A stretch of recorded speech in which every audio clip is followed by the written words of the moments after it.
તો hello friends, આજે હું તમારા માટે લઈને આવી છું હેલ્ધી પણ ટેસ્ટી પણ અને એકદમ પ્રોટીનથી ભરપૂર આ રેસીપી એકવાર તમારે જરૂરથી ટ્રાય કરવી જોઈએ. તો ચાલો રેસીપી શરૂ કરીએ. તો સૌથી પહેલાં તો મેં અહીંયા 1 કપ મગને 4 કલાક પહેલાં જ પલાળીને મૂક્યા હતા. હવે તેને આપણે મિક્સર જારમાં કાઢી લઈશું. ત્યારબાદ તેમાં મેં 7થી 8 લસણની કળી અને 1 ટુકડો આદુનો નાખ્યો છે અને મેં 3 તીખા મરચાં લીધા છે જેના ટુકડા કરીને નાખ્યા છે અને મેં અહીંયા થોડી ફ્રેશ કોથમીર પણ નાખી છે. તો હવે આ બધી જ વસ્તુમાં આપણે 1 કપ છાશ એડ કરવાની છે. તમે છાશની જગ્યાએ દહીં પણ એડ કરી શકો છો.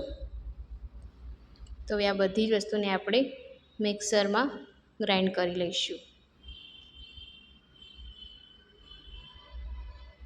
તો બધી જ વસ્તુ આપણી મિક્સરમાં ગ્રાઇન્ડ થઈ ગઈ છે. જો આ ટાઈમે તમારું બેટર તમને થીક લાગે તો તમે એમાં પાણી પણ એડ કરી શકો છો. તો હવે તૈયાર બેટરને આપણે એક બાઉલમાં કાઢી લઈશું. હવે આપણે એમાં 1 કપ સૂજી એડ કરી લેવાની છે. સૂજી એડ કર્યા પછી આપણે તેને ચમચીની મદદથી સરખી રીતે મિક્સ કરી લેવાનું છે. તો બેટરને સૂજી સાથે આપણે પરફેક્ટ રીતે મિક્સ કરી લેવાનું છે. તો આ રીતની થિકનેસ આપણી થઈ જશે. હવે આપણે એને 15 મિનિટનો રેસ્ટ આપી લઈશું. તો 15 મિનિટ જેવું થઈ ગયું છે અને સૂજી આપણી પરફેક્ટ રીતે ફૂલી ગઈ છે. તો હવે આપણે એને ફરીથી એકવાર ચમચીની મદદથી મિક્સ કરી લઈશું. ત્યારબાદ આપણે એમાં સ્વાદ અનુસાર મીઠું એડ કરી લઈશું અને ફરીથી તેને ચમચીના મદદથી મિક્સ કરી લઈશું.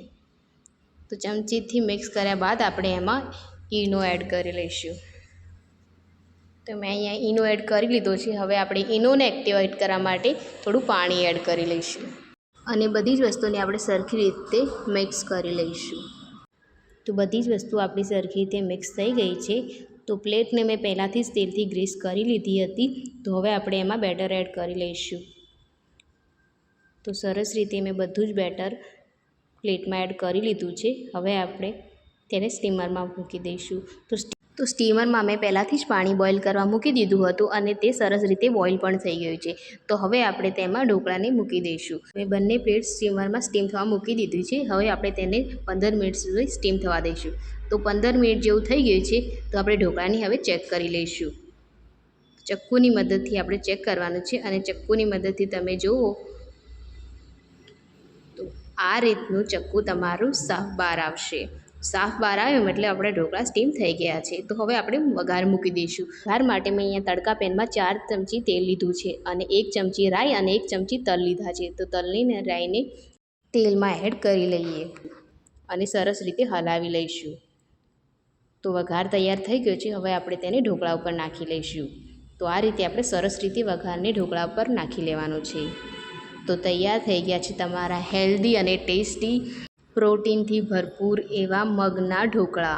તો આ રેસીપી ફ્રેન્ડ જરૂરથી ટ્રાય કરજો, જે હેલ્ધી પણ છે અને ટેસ્ટી પણ છે, જે તમે બાળકોને લંચ બોક્સમાં પણ આપી શકો છો. ફ્રેન્ડ્સ, આ રેસીપી તમે જરૂરથી ટ્રાય કરજો, જે હેલ્ધી પણ છે અને ટેસ્ટી પણ છે. તો બહુ સરસ બનશે અને બધાને ખૂબ જ ભાવશે. તો એકવાર જરૂરથી ટ્રાય કરજો અને મારો વિડીયો પસંદ આવ્યો હોય તો મારા વિડીયોને લાઇક અને ચેનલને સબસ્ક્રાઈબ જરૂરથી કરજો, જેથી મારા આવા અવનવા વિડીયો તમારા સુધી પહોંચી જાય. તો ફરી મળીશું એક નવી રેસીપી સાથે.